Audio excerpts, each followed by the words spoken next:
সম্পর্ক ভেঙেছে 2 মাস আগে, কিন্তু নিভেনি হিংসের আগুন। রাতের অন্ধকারে সাবেক স্ত্রীর শরীরে পেট্রোল ঢেলে আগুন ধরিয়ে দেওয়ার এক মর্মান্তিক ও নৃশংস ঘটনা ঘটেছে দিনাজপুরের বিরলে। জ্বলন্ত আগুনে দগ্ধ হয়ে না ফেরার দেশে চলে গেলেন গৃহবধূ সুমাইয়া আক্তার শ্যামলী। এমনটাই অভিযোগ সুমাইয়ার সাবেক স্বামী মাহবুবুর রহমানের বিরুদ্ধে। দিনাজপুরের বিরল উপজেলার বিজোড়া গ্রামে শনিবার রাত 11টার দিকে এই হৃদয় বিদারক ঘটনা ঘটে। নিহত সুমাইয়া আক্তার শ্যামলী ওই গ্রামের সিরাজুল ইসলামের মেয়ে। পুলিশ ও স্থানীয় সূত্রে জানা যায়, প্রায় 2 মাস আগে রংপুর কোতোয়ালি এলাকার বাসিন্দা 51 বছর বয়সী মাহবুবুর রহমানের সাথে শ্যামলীর বিবাহ বিচ্ছেদ হয়। বিচ্ছেদের পর থেকে শ্যামলী বাবার বাড়িতেই ছিলেন। শনিবার রাতে অভিযুক্ত মাহবুবুর জোরপূর্বক ওই বাড়িতে প্রবেশ করেন এবং সুমাইয়ার শরীরে পেট্রোল ঢেলে আগুন ধরিয়ে দেন বলে অভিযোগ পাওয়া গেছে।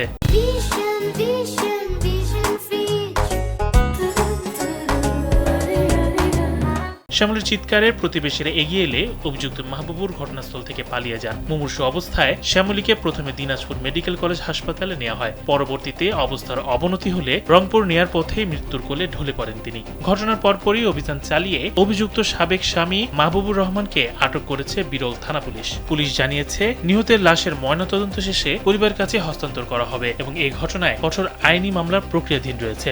আমরা গতকাল রাত 11:30টার সময় ত্রিপল লাইনের মধ্যে জানতে পারলাম যে বিজোড়া ইউনিয়নের সুতারপাড়া নামক গ্রামে একজন মহিলাকে আহত করেছে।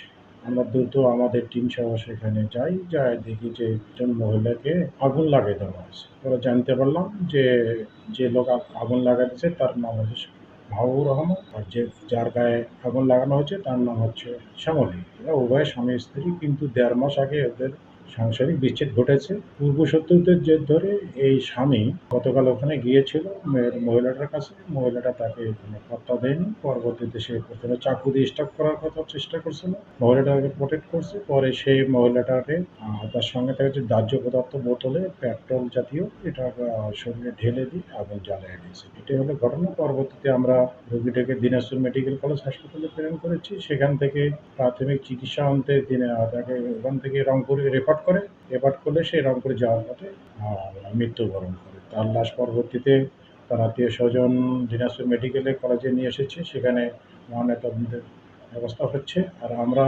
রাতেই বিভিন্ন সোশ্যাল মাধ্যমে আসামি এই ঘটনার যে কালপিট, যে অপরাধী, তাকে আমরা দিনাজপুর থেকে অ্যারেস্ট করছি। তার নাম হচ্ছে মাহবুবুর রহমান। মামলা রুজু প্রক্রিয়াধীন। যিনি যাকে হত্যা করা হয়েছে তার আত্মীয় স্বজনকে থানায় আসতে বলা হয়েছে। আমরা প্রস্তুত আছি, ওনারা আসলে আমরা মামলাটা রুজু করব।